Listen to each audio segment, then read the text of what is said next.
2026년 8월 3일 어린이 매일 성경입니다. 오늘 본문은 이사야 14장 24절에서 15장 9절 말씀입니다. 만군의 주님께서 맹세하여 말씀하신다. 내가 계획한 것을 그대로 실행하며 내가 뜻한 것을 그대로 이루겠다. 내가 나의 땅에서 아시리아 사람들을 으스러뜨리고 나의 산 위에서 그들을 밟아버리겠다. 그들이 나의 백성에게 메운 멍에를 내가 벗겨주겠다. 그가 씌운 멍에가 그들에게서 벗겨지고 그가 지운 짐이 그들의 어깨에서 벗겨질 것이다. 이것이 주님께서 온 세계를 보시고 세우신 계획이다. 주님께서 모든 민족을 심판하시려고 팔을 펴셨다. 만군의 주님께서 계획하셨는데 누가 감히 그것을 못하게 하겠느냐? 심판하시려고 팔을 펴셨는데 누가 그 팔을 막겠느냐? 아하스 왕이 죽던 해에 주님께서 다음과 같은 경고의 말씀을 하셨다. 모든 블레셋 사람들아, 너를 치던 몽둥이가 부러졌다고 기뻐하지 말아라. 뱀이 죽은 자리에서 독사가 나오기도 하고 그것이 낳은 알이 날아다니는 불뱀이 되기도 한다. 나의 땅에서는 가난한 사람들이 배불리 먹고 불쌍한 사람들이 평안히 누워 쉴 것이다. 그러나 내가 너희 블레셋 사람을 모조리 굶어 죽게 하고 너희 가운데서 남은 자는 내가 칼에 죽게 하겠다. 성문아, 슬피 울어라. 성읍아 울부짖어라. 너 블레셋아, 노가 없어져라. 북쪽에서부터 강한 군대가 진군하여 올 것이니 너희 군인 가운데서 그것을 피하여 벗어날 자가 없을 것이다. 블레셋 특사들에게는 무엇이라고 답변할 것인가? 주님께서 시온을 세우셨으니 고통당하던 그의 백성이 그리로 피한다 하고 답변하여라. 이것은 모압을 두고 내리신 엄한 경고의 말씀이다. 알이 망하는 그 밤에 모압이 망한다. 길이 망하는 그 밤에 모압이 망한다. 바익과 디본 사람들이 산당에 올라가 통곡하고 모압 사람들이 느보와 메드바의 멸망을 보고 통곡한다. 모두 머리를 밀고 수염을 깎는다. 그들이 굵은 배로 허리를 동이고 길거리에 나앉아 울고 지붕 위에 올라가 통곡하며 광장에서도 통곡하니 볼에 눈물이 마를 날이 없다. 헤스본과 엘르알레에서 부르짖는 소리가 저 멀리 야하스에까지 들리니 모압의 용사들이 두려워 떨며 넋을 잃는다. 가련한 모압아, 너를 보니 나의 마음까지 아프구나. 사람들이 저 멀리 소알과 에글라 슬리시아까지 도망치고 그들이 슬피 울면서 루힛 고개로 오르는 비탈길을 올라가고 호로나임 길에서 소리 높여 통곡하니 그들이 이렇게 망하는구나. 니므림 샘들이 말라서 메마른 땅으로 바뀌고 풀이 시들고 초목이 모조리 사라지고 푸른 것이라고는 하나도 볼 수가 없구나. 그러므로 그들이 남겨놓은 것과 쌓아놓은 재물을 가지고 버드나무 개울을 건넌다. 그 곡하는 소리가 모압 땅 사방에 울려 퍼지고 그 슬피 우는 소리가 에글라임에까지 들리며 그 울부짖는 소리가 브엘 엘림에까지 이른다. 디몬의 물이 피로 변하였다. 내가 또 다른 재앙 하나를 더 내리겠다. 모압에서 도피한 자들과 그 땅의 남은 자들에게 사자를 보내어서 그들을 찢게 하겠다. 이제 오늘 말씀을 어린이 눈높이로 함께 생각해 보겠습니다. 안녕 친구들, 오늘 성경 이야기 시간에 온 걸 환영해요. 자, 세상에는 진짜 힘세고 대단해 보이는 사람들이 너무 많잖아요. 그래서 가끔은 저 사람들이 세상을 마음대로 굴리는 거 아닌가 하고 착각할 때도 있어요. 하지만 오늘 우리는 진짜 역사의 왕, 이 세상을 이끄시는 분이 도대체 누구인지 아주 확실하게 배우게 될 거예요. 자, 그럼 오늘 이야기 속으로 바로 빠져볼까요? 근데 여러분, 한번 생각해 본 적 있어요? 세상에서 제일 힘센 나라의 진짜 주인은 누굴까요? 돈이 어마어마하게 많은 부자? 아니면 막 무시무시한 무기를 잔뜩 가진 왕일까요? 오늘 우리가 살펴볼 성경 말씀은요, 이 질문에 대해서 정말 분명한 대답을 해주고 있거든요. 오늘 이야기를 잘 듣다 보면 누가 진짜 온 세상의 대장인지 그 정답을 완벽하게 알게 될 거예요. 첫 번째, 세상의 진짜 통치자입니다. 자, 하나님의 아주 굳은 약속을 한번 살펴볼까요? 이사야 14장 24절 말씀이에요. 만군의 주님께서 맹세하여 말씀하셨다. 내가 계획한 것을 그대로 실행하며 내가 뜻한 것을 그대로 이루겠다. 와, 이거 진짜 멋지지 않나요? 하나님께서 직접 내가 계획한 건 무조건 일어난다 라고 엄청 엄숙하게 맹세하고 계신 거예요. 그 누구도 하나님의 계획을 막을 수 없다는 뜻이겠죠? 두 번째, 아수르를 꺾으신 완벽한 계획입니다. 오늘 말씀에 등장하는 첫 번째 엄청 센 나라가 바로 아수르예요. 사실 아수르는 당시에 온 세상을 덜덜 떨게 만들 정도로 진짜 강했거든요. 그러다 보니까 아수르 왕이 스스로 너무 교만해져서 자기가 하나님보다 높은 온 세상의 지배자인 줄 착각해버린 거예요. 하지만 아수르는요, 사실 이스라엘이 죄를 깨닫게 하려고 하나님이 잠깐 사용하신 도구에 불과했거든요. 그래서 하나님은 완벽한 계획을 세우셨어요. 저렇게 교만해진 아수르를 심판하시고 하나님의 백성들 어깨를 짓누르던 그 무거운 짐을 확 벗겨주시기로 말이에요. 이사야 14장 27절을 보면요. 하나님께서 심판하시려고 손을 쫙 펴셨다는 표현이 나와요. 여기서 우리가 알아야 할 진짜 핵심이 뭐냐면요. 만군의 주님께서 계획하셨고 그분이 심판하시려고 손을 쫙 펴셨는데 세상에 어느 누구가 감히 그 손을 막거나 되돌릴 수 있겠냐는 거예요. 정답은 당연히 아무도 없다. 예요. 하나님의 그 엄청난 권능 앞에서는 그 어떤 힘센 나라도 꼼짝할 수 없거든요. 세 번째, 블레셋의 섣부른 착각입니다. 블레셋 사람들은 진짜 크고 섣부른 착각을 하고 말았어요. 이사야 14장 29절을 보면 블레셋을 괴롭히던 왕이 죽었다고 해서, 그러니까 막대기가 부러졌다고 해서 절대 기뻐하지 말라고 경고하고 계시거든요. 왜냐고요? 뱀의 뿌리에서 훨씬 더 무서운 독사가 나올 거고 그 다음에 날아다니는 끔찍한 불뱀이 나타날 거니까요. 블레셋은 잠깐 적이 사라졌다고 신나서 잔치 벌일 때가 아니었어요. 북쪽에서부터 모든 걸 다 태워버릴 무서운 심판이 막 몰려오고 있었거든요. 이 블레셋 이야기를 통해서 우리가 꼭 기억해야 할 게 있어요. 진짜 안전은요, 세상에 힘센 사람하고 손을 잡거나 내 눈앞의 문제가 잠깐 싹 사라졌다고 얻어지는 게 아니라는 거예요. 세상의 힘만 믿고 악하게 살아가는 사람들한테는 철저한 멸망이 있을 거라고 하나님이 말씀하셨잖아요. 세상의 헛된 힘을 내 피난처로 삼는 건 정말 위험한 착각이랍니다. 네 번째, 하룻밤 사이에 망해버린 모압인이다. 자, 이제 이사야 15장으로 넘어가서 세 번째 나라인 모압을 살펴볼게요. 모압한테는 진짜 끔찍하고 슬픈 일이 벌어지는데요. 하룻밤 사이에, 와, 이거 진짜 소름 돋지 않나요? 그렇게 화려하고 교만했던 모압이라는 나라가 완전히 무너지는 데 걸린 시간은 딱 하룻밤이었어요. 하나님 없는 교만함이 얼마나 순식간에 흔적도 없이 무너져 내릴 수 있는지 아주 강력하게 보여주는 거죠. 알, 기르, 느보, 메드바, 그리고 저기 수알까지. 모압의 구석구석에서 하룻밤새 막 비명하고 통곡이 터져나온 거예요. 사람들이 너무너무 슬퍼서 머리카락을 빡빡 밀고 막 거칠고 굵은 베옷을 입고 도망치면서 엉엉 울부짖었거든요. 심지어 푸르렀던 풀이랑 물까지 싹 다 말라버렸고요. 하나님도 없이 그냥 자기 힘만 믿고 떵떵거리면서 살던 사람들의 마지막은 결국 이렇게 슬프고 허무하게 끝난답니다. 다섯 번째, 가장 안전한 피난처, 시온입니다. 우리 지금까지 아스루, 블레셋, 모압이 하나님의 심판 앞에서 얼마나 무기력하게 와르르 무너지는지 봤잖아요. 솔직히 조금 무서웠죠? 근데 걱정하지 마세요. 우리한테는 세상에서 가장 안전한 피난처가 준비되어 있거든요. 이사야 14장 32절을 한번 들어볼래요? 주님께서 시온을 세우셨으니 주님의 백성 가운데서 고난받는 사람들이 그곳으로 피한다. 와, 방금 멸망하던 세상 나라들이랑은 완전히 다르죠? 하나님이 직접 든든하게 세우신 곳 바로 시온이에요. 힘들고 지친 하나님의 백성들은 다름 아닌 이 시온에서 완벽한 보호를 받게 될 거예요. 그럼 여기서 말하는 이 시온이 오늘날 우리한테는 뭘 뜻할까요? 시온은 바로 하나님이 지키시는 교회를 뜻해요.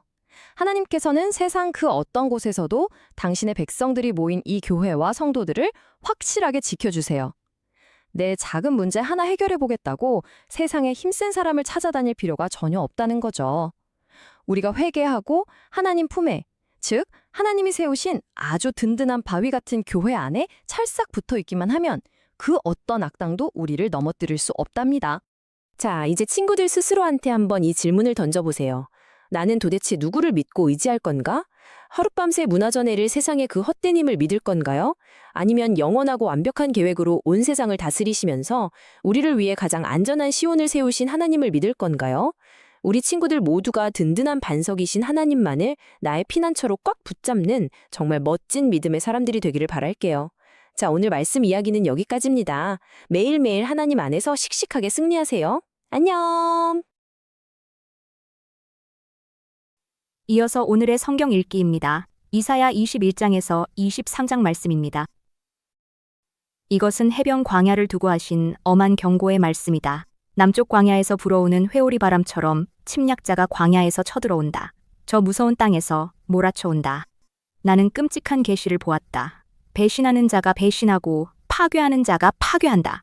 엘람아, 공격하여라. 메대야, 애워싸거라. 내가 바빌론의 횡포를 그치게 하고 억압받는 사람들의 탄식 소리를 그치게 하겠다. 그러자 나는 허리가 끊어지는 것처럼 아팠다. 아기를 낳는 산모의 고통이 이런 것일까? 온몸이 견딜 수 없이 아팠다. 그 말씀을 듣고 귀가 멀었으며 그 광경을 보고 눈이 멀었다. 나의 마음은 갈피를 잡지 못하고 공포에 질려 떨었다. 내가 그처럼 보고 싶어한 희망찬 새벽빛은 도리어 나를 무서워 떨게 하였다. 내가 보니 사람들이 잔치상을 차려놓고 방석을 깔고 앉아서 먹고 마신다. 갑자기 누가 명령한다. 너희 지휘관들아, 일어나거라. 방패를 들어라. 주님께서 나에게 이렇게 말씀하셨다. 너는 가서 파수꾼을 세우고 그가 보는 대로 보고하라고 하여라. 기마병과 함께 오는 병거를 보거나 나귀나 낙타를 탄 사람이 나타나면 주의하여 살펴보라고 하여라. 파수꾼이 외친다. 지휘관님, 제가 온종일 망대 위에 서 있었습니다. 밤새 경계구역을 계속 지키고 있었습니다. 그런데 갑자기 병거가 몰려오고 기마병이 무리를 지어온다. 누가 소리친다. 바빌론이 함락되었다. 바빌론이 함락되었다. 조각한 신상들이 모두 땅에 떨어져서 박살났다. 아, 짓밟히던 나의 결의여. 타작 마당에서 으깨지던 나의 동포여. 이스라엘의 하나님 만군의 주님께서 나에게 말씀하신 것을 이렇게 내가 그대들에게 전한다. 이것은 두말을 두고 하신 엄한 경고의 말씀이다. 세일에서 누가 나를 부른다. 파수꾼아, 밤이 얼마나 지났느냐? 파수꾼아, 날이 새려면 얼마나 더 남았느냐? 파수꾼이 대답한다. 아침이 곧 온다. 그러나 또다시 밤이 온다. 묻고 싶거든 물어보아라. 다시 와서 물어보아라. 이것은 아라비아를 두고 하신 엄한 경고의 말씀이다. 드단 사람들아, 아라비아의 메마른 덤불 속에서 밤을 지새우는 드단의 행상들아, 목마른 피난민들에게 마실 물을 주어라. 대마 땅에 사는 사람들아, 아라비아의 피난민들에게 먹거리를 가져다 주어라. 그들은 칼을 피하여 도망다니는 사람들이다. 칼이 그들을 치려 하고 화살이 그들을 꿰뚫으려 하고 전쟁이 그들의 목숨을 노림으로 도망다니는 신세가 되었다. 주님께서 나에게 이렇게 말씀하셨다. 1년 기한으로 머슴살이를 하게 된 머슴이 날수를 세듯이 이제 내가 1년을 샌다. 1년 만에 게달의 모든 허세가 사라질 것이다. 게달의 자손 가운데서 활 쏘는 용사들이 얼마 남는다고 하여도 그 수는 매우 적을 것이다. 주 이스라엘의 하나님께서 이렇게 말씀하셨다. 이것은 환상 골짜기를 두고 하신 엄한 경고의 말씀이다. 너희가 무슨 변을 당하였기에 모두 지붕에 올라가 있느냐? 폭동으로 가득 찬 성읍, 시끄러움과 소동으로 가득 찬 도성아. 이번 전쟁에 죽은 사람들은 칼을 맞아 죽은 것도 아니고 싸우다가 죽은 것도 아니다. 너희 지도자들은 다 도망치기에 바빴고 활도 한번 쏘아보지 못하고 사로잡혔다. 사로잡힌 너희들도 아직 적군이 멀리 있는데도 질에 겁을 먹고 도망가다가 붙잡혀서 포로가 되었다. 그러므로 내가 통곡한다. 다들 비켜라. 혼자서 통곡할 터이니 나를 내버려 두어라. 내 딸 내 백성이 망하였다고 나를 위로하려고 애쓰지 말아라. 주 만군의 하나님께서 친히 환상 골짜기에 혼란과 학대와 소란을 일으키시는 나를 이르게 하셨다. 성벽이 헐리고 살려달라고 아우성치는 소리가 산에까지 사무쳤다. 엘람 군대는 화살통을 메고 왔고 기마대와 병거대가 그들과 함께 왔으며 기르 군대는 방패를 들고 왔다. 너의 기름진 골짜기들은 병거 부대의 주둔지가 되었고 예루살렘 성문 앞 광장은 기마 부대의 주둔지가 되었다. 유다의 방어선이 뚫렸다. 그때에 너희는 수풀궁에 있는 무기를 꺼내어 오고 다윗성에 뚫린 곳이 많은 것을 보았고 아랫못에는 물을 저장하였다. 예루살렘에 있는 집에 수를 세어보고는 더러는 허물어다가 뚫린 성벽을 막았다. 또한 옛못에 물을 대려고 두 성벽 사이에 저수지를 만들기도 하였다. 그러나 너희는 일이 이렇게 되도록 하신 분을 의지하지 않고 이 일을 옛적부터 계획하신 분에게는 관심도 없었다.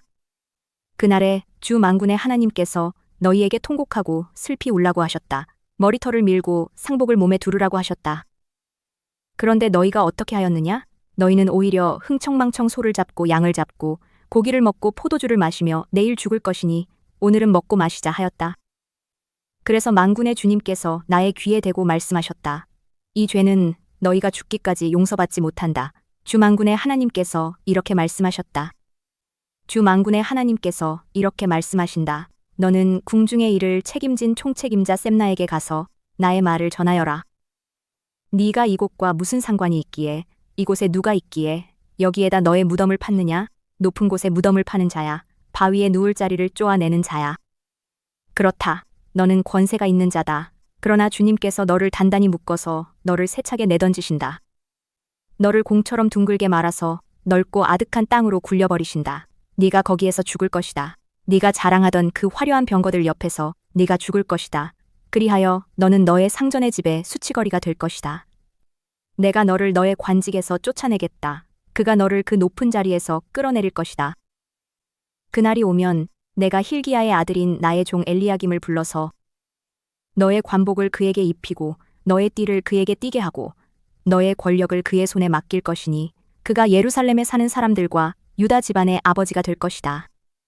내가 또 다윗 집의 열쇠를 그의 어깨에 둘 것이니 그가 열면 닫을 자가 없고 그가 닫으면 열 자가 없을 것이다. 단단한 곳에 잘 박힌 목같이 내가 그를 견고하게 하겠으니 그가 가문의 영예를 빛낼 것이다. 그의 가문의 영광이 그에게 걸릴 것이다. 종지에서 항아리에 이르기까지 모든 작은 그릇들과 같은 그 자손과 족속의 영광이 모두 그에게 걸릴 것이다. 만군의 주님의 말씀이다. 그날이 오면 단단한 곳에 잘 박힌 못이 삭아서 부러져 떨어질 것이니 그 위에 걸어둔 것들이 산산조각이 날 것이다. 이것은 주님께서 하신 말씀이다. 이것은 두로를 두고 하신 엄한 경고의 말씀이다. 다시스의 배들아, 너희는 슬피 울어라. 두로가 파멸되었으니 들어갈 집도 없고 닻을 내릴 항구도 없다. 키프로스에서 너희가 이 소식을 들었다. 항해자들이 부유하게 만들어준 너희 섬 백성들아, 시돈의 상인들아, 잠잠하여라. 시올의 곡식 곧 나일의 수확을 배로 실어들였으니 두로는 곧 문나라의 시장이 되었다. 그러나 너 시돈아, 너 바다의 요새야. 네가 수치를 당하였다. 너의 어머니인 바다가 너를 버리고 이렇게 말한다. 나는 산골을 겪지도 않았고 아이를 낳지도 못하였다. 아들들을 기른 일도 없고 딸들을 키운 일도 없다. 두로가 파멸되었다는 소식이 이집트에 전해지면 이집트마저도 충격을 받고 낙심할 것이다. 베니게의 주민아, 스페인으로 건너가거라. 섬나라 백성아, 슬피 울어라. 이것이 너희가 그렇게 좋아하던 도성 두로냐? 그토록 오랜 역사를 가지고 저 먼 곳에까지 가서 식민지를 세우던 도성이냐? 빛나는 왕관을 쓰고 있던 두로, 그 상인들은 귀족들이요. 그 무역상들은 세상이 우러러보던 사람들이었는데 두로를 두고 누가 이런 일을 계획하였겠느냐? 그 일을 계획하신 분은 만군의 주님이시다. 온갖 영화를 누리며 으스대던 교만한 자들을 비천하게 만드시고 이 세상에서 유명하다는 자들을 보잘것없이 만드시려고 이런 계획을 세우셨다. 스페인의 딸아, 너의 땅으로 돌아가서 땅이나 갈아라. 이제 너에게는 항구가 없다. 주님께서 바다 위에 팔을 펴셔서 왕국들을 뒤흔드시고 베니게의 요새들을 허물라고 명하셨다. 그래서 주님께서 이렇게 말씀하셨다. 처녀, 딸 시도나, 너는 망했다. 네가 다시는 우쭐대지 못할 것이다. 일어나서 키프로스로 건너가 보아라. 그러나 거기에서도 네가 평안하지 못할 것이다. 다시스의 배들아, 너희는 슬피 울어라. 너희의 요새가 파괴되었다. 그날이 오면 한 왕의 수명과 같은 70년 동안 두로가 잊혀지겠으나 70년이 지난 뒤에는 두로가 창녀의 노래에 나오는 주인공처럼 될 것이다. 망각 속으로 사라졌던 너 가련한 창녀야. 수금을 들고 성읍을 두루 다니며 감미롭게 수금을 타고 노래나 실컷 불러라. 남자들마다 네 노랫소리를 듣고 다시 너를 기억하여 모여들게 하여라.